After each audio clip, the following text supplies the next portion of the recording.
The creation of a French Third Republic was an incidental factor in the political life of France, one that followed the national cataclysm of the Franco-Prussian War and the failure to restore the Comte de Chambord as Henry V of France. Nevertheless, the French Third Republic would go on to rehabilitate the legacy of the French Revolution and establish France's most enduring regime since the fall of Louis XVI, normalizing France's republican identity while still immersed in a sea of European monarchies. United in opposition to German ascendancy in Europe, France would not only triumph against Germany in the Great War, but spread the French political system across Europe from Portugal to Czechoslovakia. The triumph of the Third Republic is less remarked than the Napoleonic Wars, though perhaps the former had a more profound impact on the political landscape.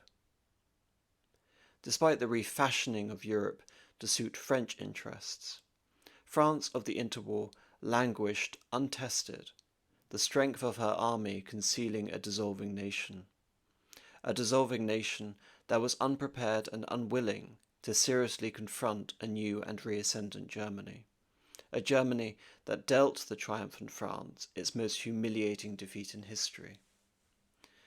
The defeat was such that the Third Republic now exists in popular memory as the interlude between catastrophes.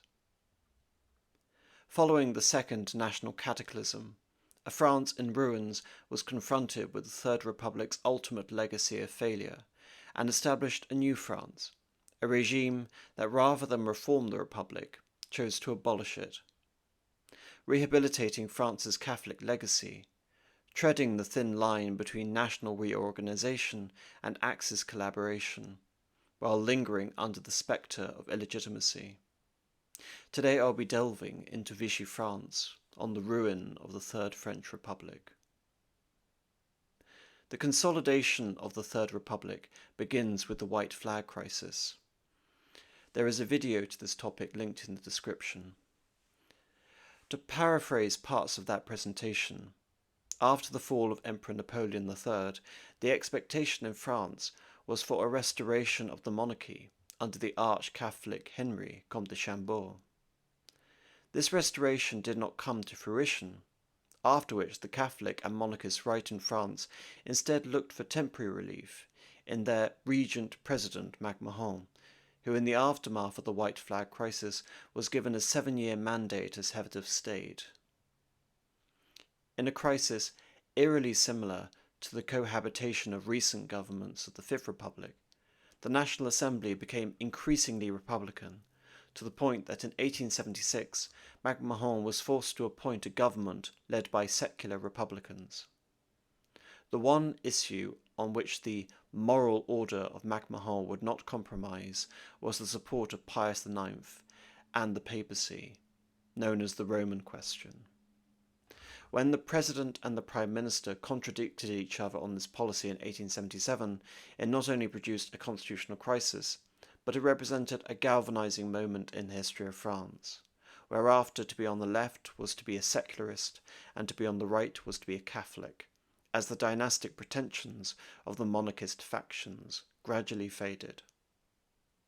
The President appointed a new government under Bourgeois and hoped to win a mandate in elections the same year to the National Assembly, which instead produced a Republican majority.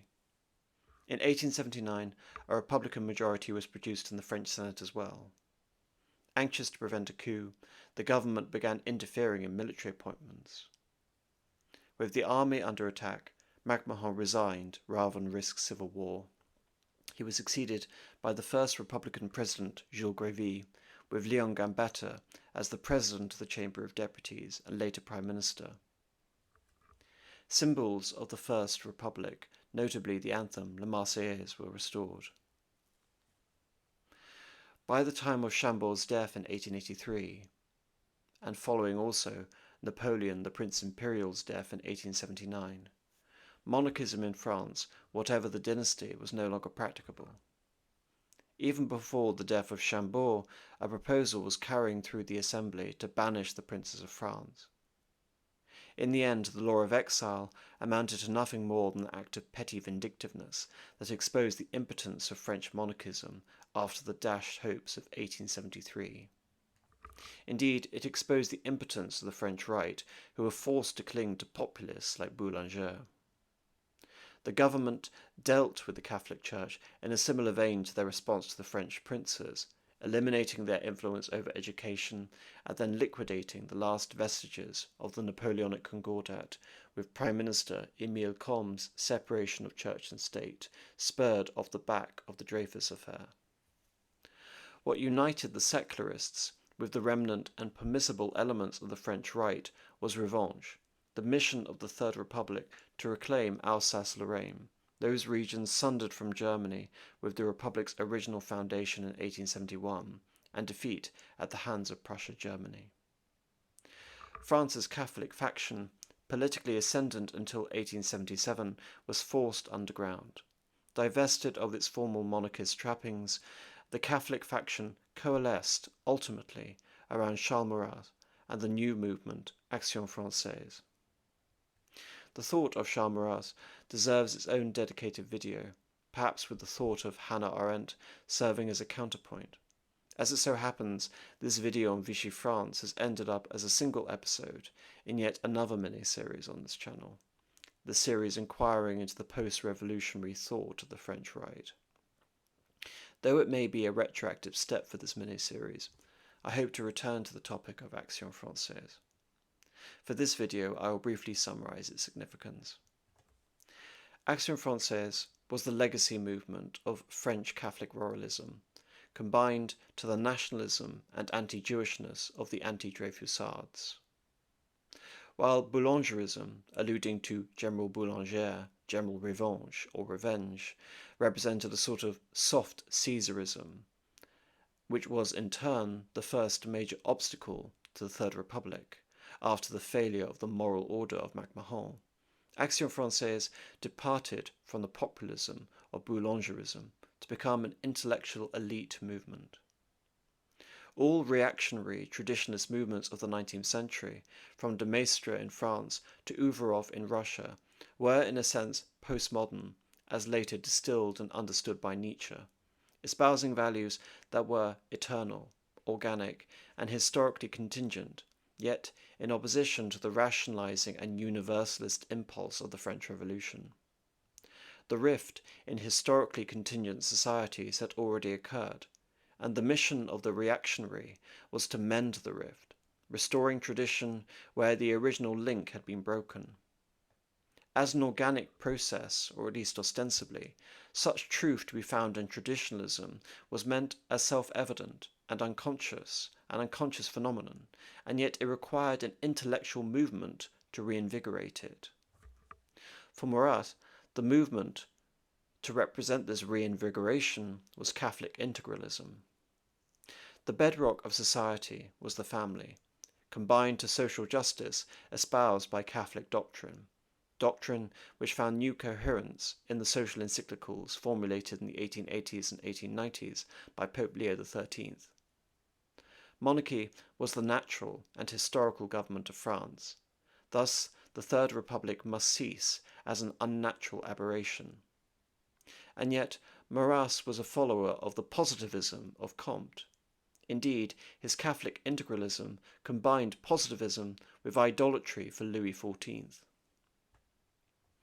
As the tenets of Catholic integralism found their coherence in the first decades of the 20th century, the successors of the Dreyfusards were determined to eliminate the last vestiges of Catholic influence over the French state. Essentially, Dreyfusards were for the Republic, pro-Jewish in a sense, and secularist, whereas the anti-Dreyfusards were anti-Jewish Catholic nationalists. The apparent hostility between Catholics and the Republic caused major divisions within French Catholicism itself. Indeed, Action Française can be considered as much as a reaction to the temporal outlook of Leo XIII as it was to the aggressive secularizing efforts of the radical Republicans Dreyfusards. Catholic progressives pursued a policy of reliement, rallying to the Republic in the belief that popular Catholic acceptance of the regime would help extinguish the regime's growing institutional antipathy towards the Church.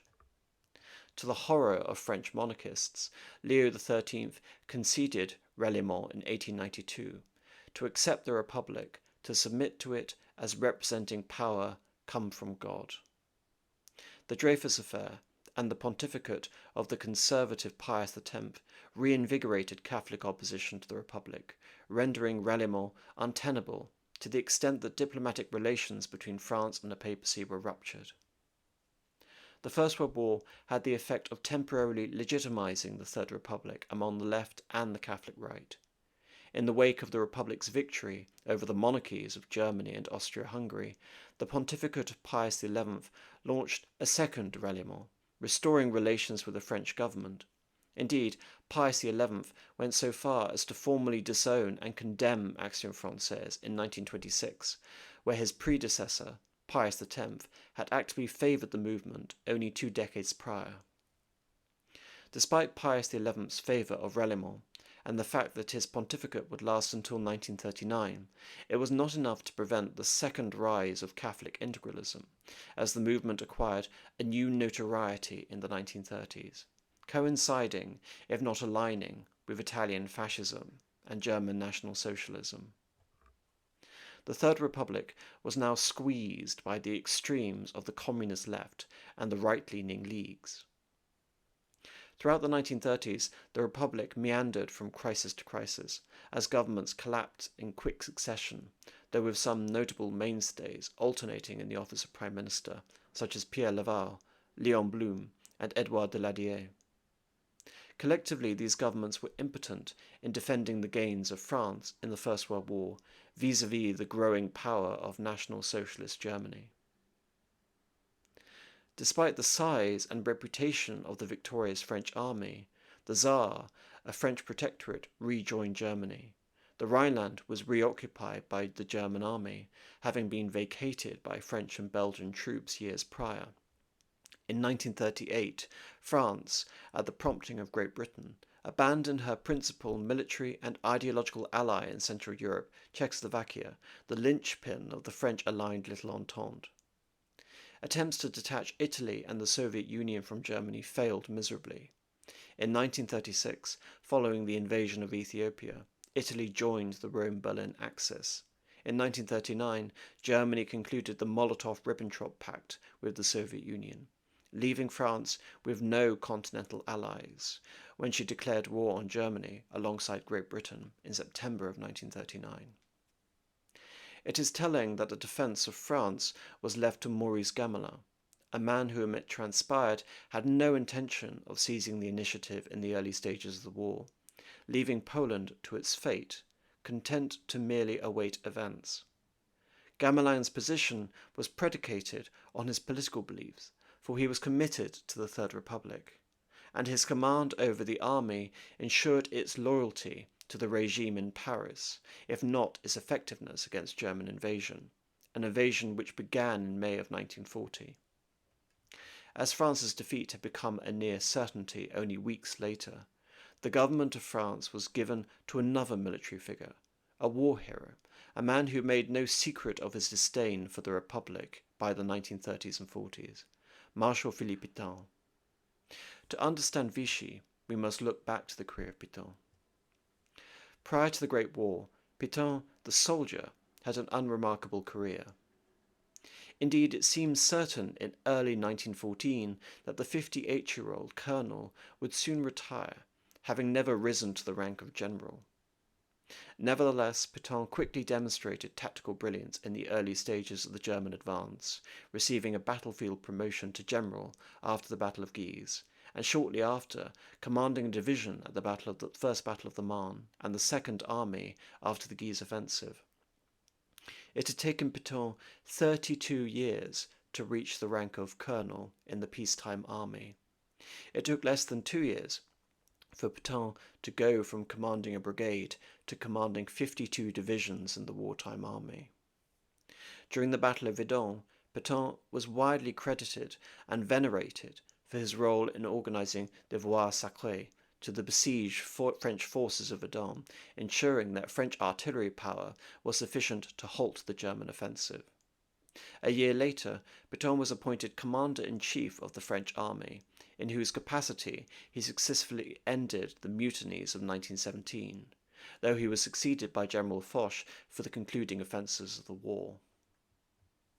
Though Foch was France's greatest strategist, Petain was widely regarded as France's superlative defensive tactician, and was awarded the distinction of Marshal of France, one of three, alongside Foch and Joseph Joffre. Throughout the 1920s and 30s, the French army underwent a process of significant downsizing and budgetary cuts, while military conscription was scaled back, a development that Petain bitterly opposed, coming to early conflict with Edouard Daladier, who was the most vocal proponent of spending cuts. Believing now that the French army was incapable of offensive operations, Petain oversaw the construction of the Maginot Line fortifications between France's border with Germany. In 1934, in the wake of riots with the Republic on the brink of collapse, Petain was invited into the government as Minister of War by then President Lebrun. To combat the perceived collapse in soldier morale, Petain insisted on adding education to his ministerial portfolio, believing that a reinvigoration of morals was a prerequisite to an effective national defence. With the collapse of the government, he refused to stay on as Minister of War. There was already widely touted that Petain may have to assume dictatorial powers, given the crisis of the Republic. Petain would be a unity candidate, appealing primarily to the right, but to elements also on the left. Though of the intuitive right, Petain was hardly a Catholic integralist or a monarchist. Instead, he was principally concerned with the rise of communism and any attempt by France to ally with the Soviet Union. Within France itself, the period of 1936 to 1940, the era of Blum and Daladier of the Radical Party, represented the most dramatic and, as it transpired, divisive advance of socialism in French history. Though the Republic was in its final year, the left had produced a mirage of full-spectrum dominance, the culmination of successive triumphs against the reactionaries since the fall of MacMahon over 60 years ago. Yet as a mirage, it was soon to be exposed and crushed by the sensation of total military defeat at the hands of Germany. Shortly following the German invasion of France, Petain was appointed Deputy Prime Minister to bolster French morale, an insufficient and belated gesture. With France's fate sealed, the government of Paul Reynaud resigned, leaving Petain as Prime Minister. 5 days later, Petain concluded an armistice with Germany at Compiègne. France had signed a separate peace with Germany. Britain continued the war. Petain's protégé, Charles de Gaulle, rallied France to the cause of the Allies and an anti-German resistance, though Petain represented the legal government of France, a France which was nominally neutral. Despite this, northern and western France, the Atlantic coastline, along with Paris, was given up to German occupation. The government of the Third Republic relocated to the southern spa town of Vichy. There, a full Congress of the French legislature, the deputies and the Senate, voted to end its own existence, effectively ending the French Third Republic. A French state was declared, a state so named to distance itself from the revolutionary legacy of the Republic, with Petain as its chief of state. The swift defeat of France was a total invalidation of the Third Republic. France's reactionaries had been gifted an opportunity, but at a tremendous cost. The attempt to contest the legacy of the French Revolution, to augment aspects of the Action Française platform and broader elements of the French right to Pétainism, the cult of the mythologized Maréchal as saviour, undergirded by the cult of Joan of Arc, to see travail, famille, patrie, work, family, and nation replace liberté, égalité, fraternité, all occurred under the watch of German occupation. Nationalism, since Boulanger and the anti-Dreyfusards, united the opposition to the Republic, as much as the fear of communism. Under these conditions, the reforms of the French state would carry with them the implication of German influence at the very least to treasonous collaboration at worst, a veritable sword of Damocles hanging over the French state. The state of France, therefore, had to walk a perilous tightrope. Under different circumstances, it is possible that Pétain, the octogenarian dictator, could have come to represent a French counterpart to Spain's Francisco Franco. Pétainism as Francoism, a union of anti-leftists, anti-republicans, under a military strongman. Instead, the Vichy experiment failed, ultimately rehabilitated the legacy of the Third Republic, set the stage for the Fourth and Fifth Republics, immortalized de Gaulle, the resistance, and damned Pétain. I'm now going to be reading a summary of Vichy France, Old Guard and New Order by Robert Paxton, which to my mind is the definitive history in English of the Vichy government. The Vichy regime is the one experiment in governing modern France that is still mired in ill repute. Champions of other experiments have at least maintained audiences of fireside fantasizers nostalgic for past glories. Vichy evokes no such nostalgia.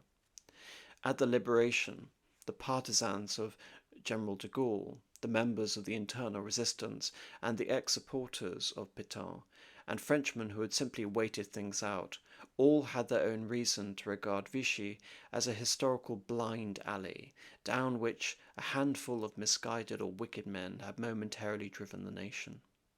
The restoration of the Republic, nearly everyone was eager to believe, meant that France had resumed its destined course.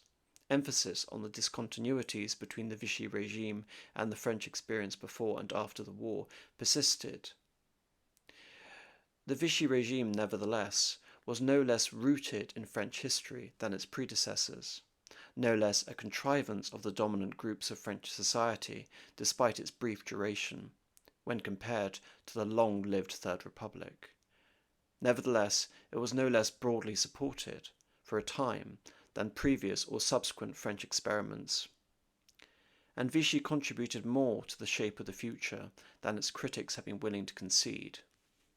But the fact remains that Vichy conducted all of its business, good and bad, under the eye of the German occupier.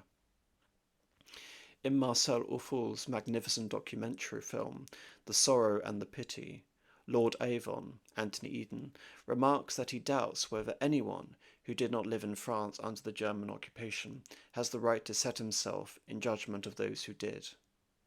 In the case of the millions of ordinary Frenchmen who endeavoured only to survive, to ride out the storm as best they could, it is impossible not to concur. Whether Lord Avon's forbearance in the matter of judgment can be extended to the makers of policy is another matter. Questions of the degree to which the men of Vichy were responsible for things that happened in France between 1940 and 1944, of what moved them to act as they did, and whether they could have acted otherwise, cannot be avoided. At the bottom, the decisive reason holding men to the Vichy solution was an instinctual commitment to public order as the highest good.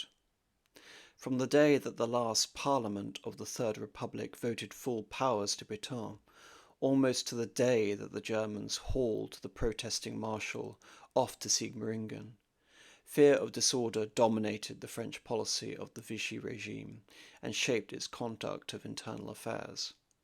The French elites had been well schooled in the connection between war and revolution. The Paris Commune of 1871 had announced the intimacy of this relationship. Insurrection in the wake of military defeat prefigured the pattern of revolution in the 20th century.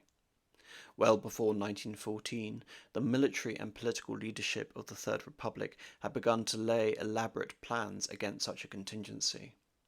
With the disaster of 1940, the day when chaos would thrust opportunities into the hands of revolutionaries, indeed that day seemed to have arrived.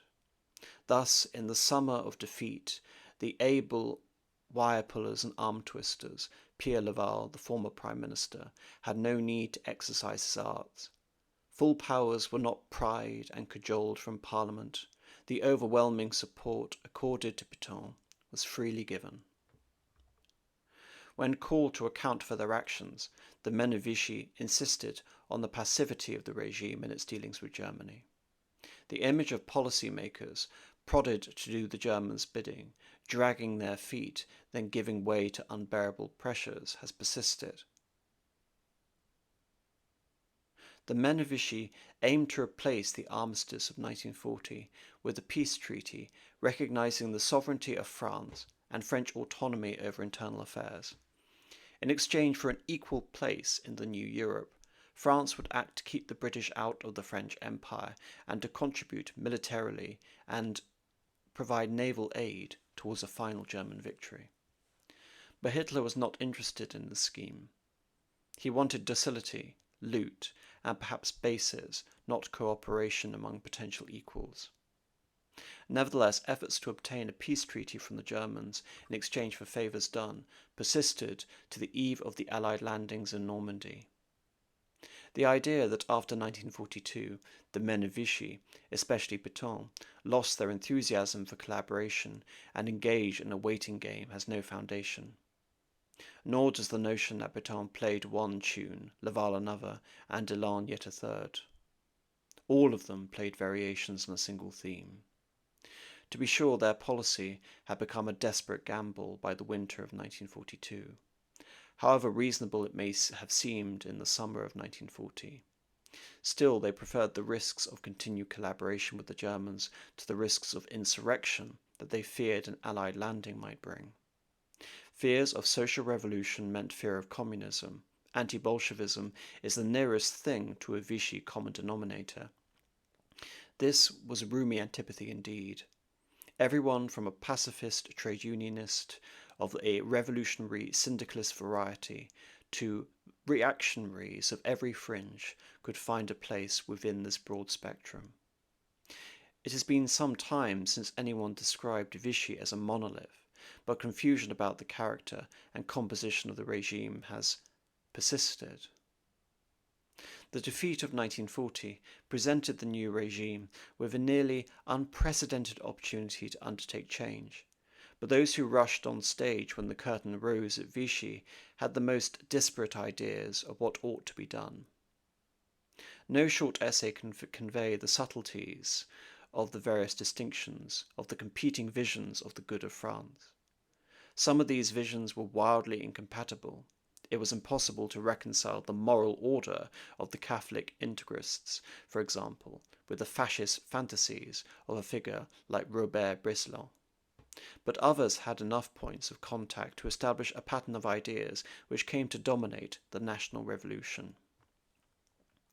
The pattern will surprise those who think of the National Revolution as an affair of traditionalists seeking revenge on the ideas of the Enlightenment and the principles of the French Revolution. A form of traditionalism did set the tone at Vichy, but it was not the traditionalism strictly of the Mauressians and others who exalted the virtues of a pre-industrial order. The National Revolution was a heresy of the Third Republic, liberal and progressive doctrines. Not a repudiation of the Enlightenment then, but a reinterpretation of it. Traumatized by the experience of the 1930s, the architects of the National Revolution rejected parliamentarism and laissez-faire economics as instruments worthless in a crisis. But they retained the nationalistic and scientific outlook of the 19th century Republicans, their belief in the malleability of the social order, their faith in education, their commitment to material progress, their urge to supplant class struggle with social harmony, and their view of France as a microcosm. The men of Vichy were bent on making the most of their opportunities. No other defeated state set out as ambitiously during World War II on such fundamental changes. Decrees poured forth in torrents as the regime sought to undertake reforms in nearly every corner of national life. It is already clear that in some aspects of national life the regime's initiatives fell far short of expectations. The hierarchy of the Catholic Church, for example, had every reason to expect things from Vichy, but was in the end disappointed. Those prelates who compromised themselves through their dealings with the political leadership came away empty-handed. In other areas, Vichy's reforms had consequences quite different from what many of their leading proponents intended. This discrepancy between intentions and results has misled some historians. They have taken the rhetorical flourishes of Vichy's ideologues too seriously. Theorists of peasant corporatism may have aimed to keep him down on the farm, just as some of their counterparts in industry yearned to create the traditional artisanate. Nevertheless, the relentlessness of economic trends, the constraints of wartime, and the influence of the powerful prevailed over nostalgia. Travail, patrie, famille was all very well as a motto. Modernization, organization, and efficiency better describe the process at work in agriculture and industry. In these realms, especially the experience of Vichy France adumbrated the dominant trends of the post-war era. Well-intentioned as many of their initiatives doubtless were, the men of Vichy made the disastrous mistake of undertaking reforms in the presence of German occupation. In internal affairs, measures taken against some French citizens cast a shadow over measures taken in favour of others. In retrospect, the aspects of Vichy's domestic policy remain its handling of the Jewish question and its attitude towards the resistance. Indeed, anti-Jewishness was the black mark of the Vichy experience, and that which has pervaded many histories since. Far from giving way to external pressures, the regime had already taken discriminatory measures well before the Germans concerned themselves with the status of Jews in France. Indeed, left to themselves, the men of Vichy, whose anti-Jewishness rested on cultural and national bases, the legacy of the anti-Dreyfusards. But that is to say that the Germans and the French had radically different policy proposals regarding the Jewish question. Laval, rather successfully, evaded the National Socialist demands for Jews of French citizenship. Outside official circles, thousands of Jews found shelter in the homes of ordinary Frenchmen. Nevertheless, the fact remains that the Vichy government had tried to single out the Jews for special contempt and for measures of discrimination, and indeed these ultimately facilitated the German programs. Vichy's attitude towards the resistance composed one more strand in the net of complicity which bound the regime ever tighter to the Germans. Behind the resistance, the men of Vichy perceived the threat of revolution. Fear of disorder came before all else. When the shooting of occupation troops began, the Germans did not need to prod Vichy into taking action against its own citizens.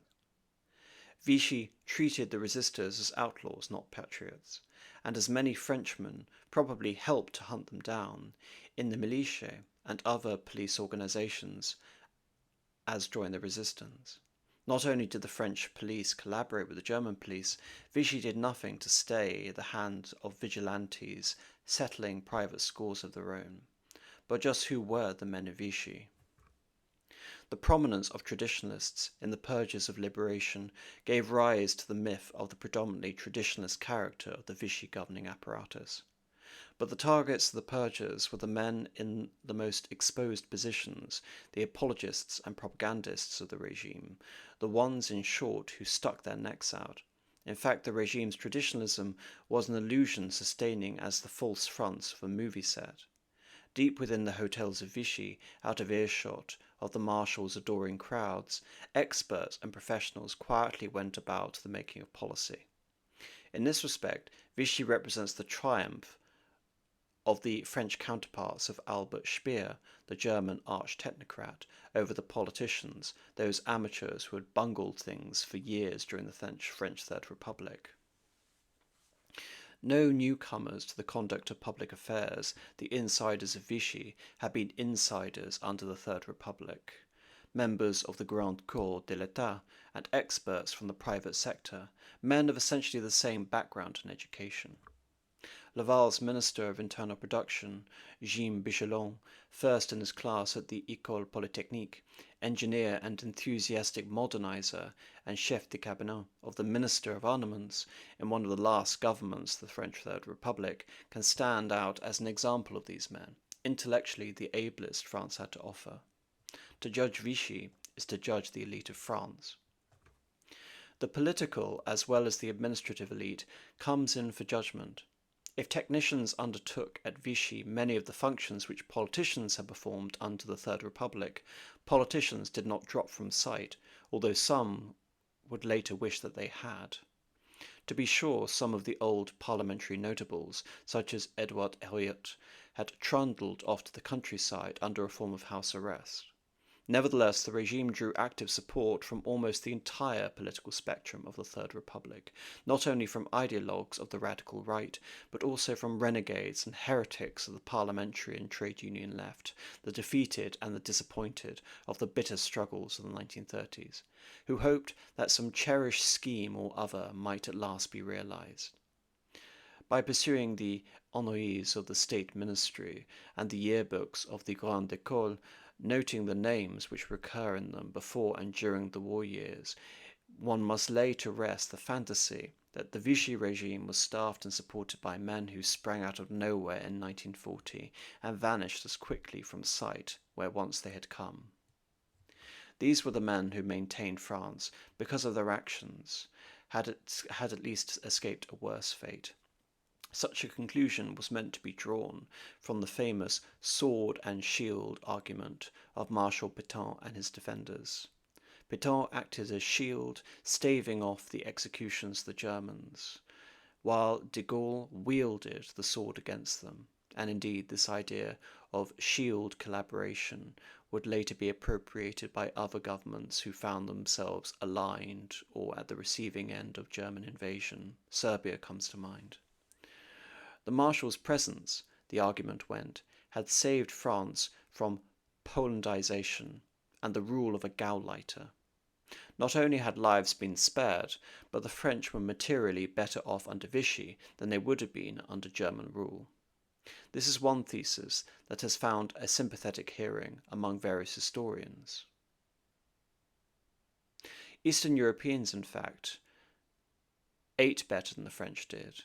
Western Europeans in directly occupied countries were just as well nourished. Inflationary pressures were no less severe in France than elsewhere in National Socialist Germany's Europe. Despite the presence of a quasi-autonomous government, the Germans squeezed as much forced labour proportionally from France as they did from Belgium and Holland. Those Frenchmen who eluded deportation did so because they headed for the hills, not because of the shield which Vichy afforded them. Vichy's existence, then, did not force the Germans to make concessions. Vichy made concessions to the Germans as the price of its existence.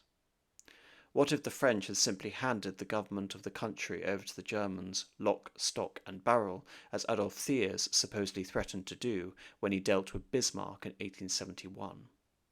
A Gauleiter would have made many French suffer, but in the end he might have gotten less from France.